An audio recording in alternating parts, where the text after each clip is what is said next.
Good evening all of you. तो आज मैं आपके सामने लेकर के आया हूँ, जैसे मैंने आपको वादा किया था कि मैं आपको इरेशनल नंबर पे वीडियो फुल कंसेप्ट के साथ लेकर के आऊँगा, तो मैं आपके सामने हाजिर हूँ। सबसे पहले आप लाइक कर दीजिए वीडियो को यदि अच्छा लगे तो, और कमेंट जरूर करें, और कमेंट करके हमें आप बताएं कि मेरा वीडियो बनाया हुआ कैसा लगता है, आपको समझ में आता है कि नहीं। तो चलिए अब आगे हम लोग समझते हैं कि इरेशनल नंबर क्या होता है।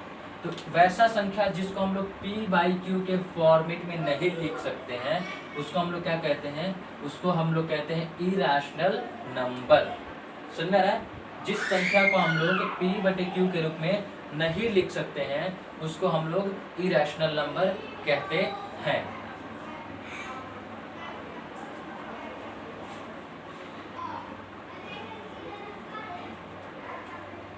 तो आइए कुछ एग्जाम्पल के जरिए हम लोग समझते हैं इरेशनल नंबर को। जैसे कि मैंने आपके सामने एग्जाम्पल दिया है √2 और √3। ठीक है, तो जब भी आपको रूट में कोई चीज़ दिया हो तो आप देखते क्या कह दीजिए, आप वो कह दीजिए क्या इरेशनल नंबर है। क्या है? इरेशनल नंबर है। अब कैसे? जैसे कि यहाँ पर √2 है और √3, ये भी क्या है? इरेशनल है। ठीक है, तो और एग्जाम्पल मैं दे रहा हूँ। अब आपसे कोई पूछ सकते कि बताइए ये √4 है क्या? ये √4, ये भी तो रूट में, मैंने क्या बताया कि रूट में देखिए और बोल दीजिए कि वो इरेशनल है। तो आपसे कोई पूछ सकता है कि √4 ये क्या रैशनल है कि इरेशनल है? तो यहाँ पर देखिए आप जानते हैं कि √4 का स्क्वायर रूट क्या होता है? 2 होता है। ठीक है, तो √4 का स्क्वायर रूट जो होता है वो 2 होता है। तो जबकि 2 तो एक क्या है? रैशनल नंबर है ना। 2 एक क्या है? Rational number. क्यों? क्योंकि 2 एक रैशनल नंबर इसलिए है क्योंकि इसके नीचे क्या छुपा है? 1 छुपा हुआ है। हर संख्या के नीचे 1 छुपा होता है। तो ये क्या है? और क्यों क्या है? 0 यहाँ पे है ही नहीं है, यहाँ पे 1 है, इसलिए क्या है? रैशनल है। तो ये √4 क्या है? √4 को आप 2 लिख सकते हो ना, तो इसलिए क्या है? ये एक रैशनल है, ये इरेशनल नंबर नहीं है। लेकिन मैं वही बोल दूँ 2 × √4। अब बताइए, अब इसको आगे सॉल्व करें ना, आपको खुद समझ में आएगा। 2 का 2 और इसका स्क्वायर रूट क्या होता है? 2, तो गुना करेंगे तो क्या आ जाएगा? 4, और 4 क्या है? रैशनल नंबर है। लेकिन वही मैं बोल दूँ 3 × √3, तो क्या है? ये गुना करेगा तो ये आपका हो जाएगा 3√3 हो जाएगा, जो कि ये क्या है? एक इरेशनल नंबर है। ठीक है, यहाँ पे ये इरेशनल नंबर है। तो आप यहाँ पे समझ गए कि 3 में मल्टीप्लाई करेगा √3 तो क्या हो जाएगा? 2 × √3 हो जाएगा, जब जो कि क्या है? एक इरेशनल नंबर है। ठीक है, तो आप यहाँ पे रूट वाला मसला जो है यहाँ पे समझ में आ गया होगा कि रूट वाला मसला। अब एक और बट्टा वाला मसला है कि √3/3 इस तरीके से दिया रहा है, तो वो क्या हो? वो भी एक इरेशनल नंबर होता है, क्योंकि √3 का जो मान होता है इसी तरीके से होता है। अब इसको थोड़ी समझिए। यहाँ पे देखिए दशमलव के बाद क्या हो रहा है कि ये रिपीट नहीं हो रहा है। देखिए यहाँ पे संख्या 3 के बाद 4 आ जाएगा, 4 के बाद 5 आ जाएगा, 5 के बाद 6 आ रहा है, मतलब कि ये संख्या बदल रहा है। ठीक है, दशमलव के बाद संख्या का रिपीट नहीं हो रहा है, बदल रहा है और रुक भी नहीं रहा है। तो यहाँ पे क्या बोल सकते हैं कि non repeating, non terminating, non repeating, मतलब कि टर्मिनेट मतलब रुक भी नहीं रहा है और यहाँ पर रिपीट भी नहीं हो रहा है। तो वैसा जब दशमलव, ऐसा दशमलव एक्सपेंशन देखे कि रिपीट भी नहीं हो रहा होगा और रुक भी नहीं हो रहा होगा, तो वो क्या होगा? एक इरेशनल नंबर होगा। ठीक है, तो इसको भी देख सकते हैं आप। यहाँ पर दशमलव के बाद ये 3 हो रहा है, 3 के बाद 4, 4 के बाद 5, जो कि यहाँ पे देख सकते हैं कि रुक भी नहीं रहा है और रुक भी नहीं रहा है, मतलब कि टर्मिनेट भी नहीं हो रहा है और रिपीट भी नहीं हो रहा है। तो जब टर्मिनेट और रिपीट नहीं होता है, टर्मिनेट और रिपीट नहीं होता है, तो वो इस तरह का डेसिमल एक्सटेंशन जो होता है वो क्या होता है? एक इरेशनल नंबर होता है। ठीक है, इरेशनल नंबर होता है। तो डेसिमल एक्सपेंशन आपको कोई भी दिया रहा है, आप पहचान लेंगे अच्छे तरीके से।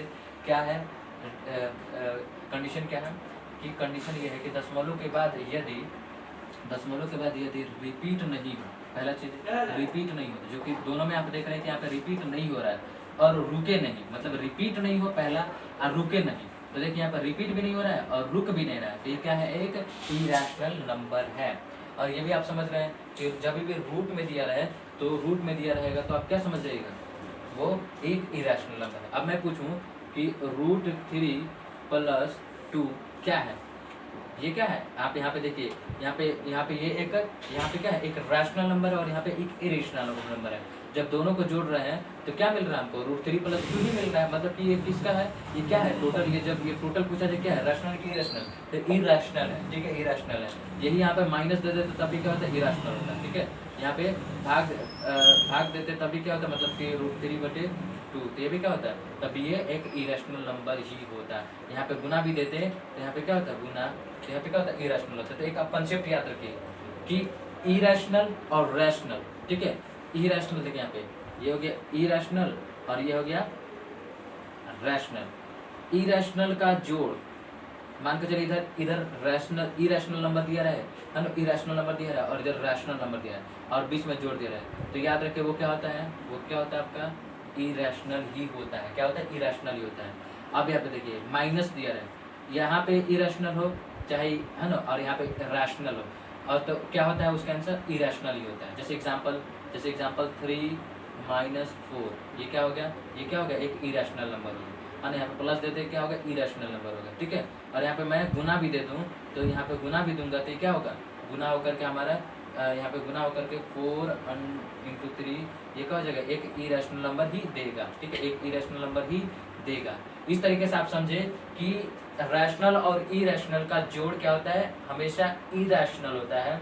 रैशनल और इरेशनल का घटाव जो होता है वो हमेशा इरेशनल होता है। रैशनल और इरेशनल का क्या होता है, गुना हमेशा इरेशनल होता है, और रैशनल और इरेशनल का भाग जो होता है वो इरेशनल नंबर होता है, ठीक है, इरेशनल नंबर होता है। तो इस तरीके से आप कॉन्सेप्ट समझे। यदि आपको समझ में आया हो कि इरेशनल नंबर को कैसे पहचानते हो तो एक लाइक जरूर बनता है दोस्त। लाइक देने से मुझे पता चलता है कि मैं सच में अच्छे तरीके से पढ़ा पा रहा हूँ और कॉन्सेप्ट को क्लियर कर पा रहा हूँ। तो आई होप आपको ये कॉन्सेप्ट, पूरी कॉन्सेप्ट समझ में आ गया कि इरेशनल नंबर को कैसे पहचानते हैं।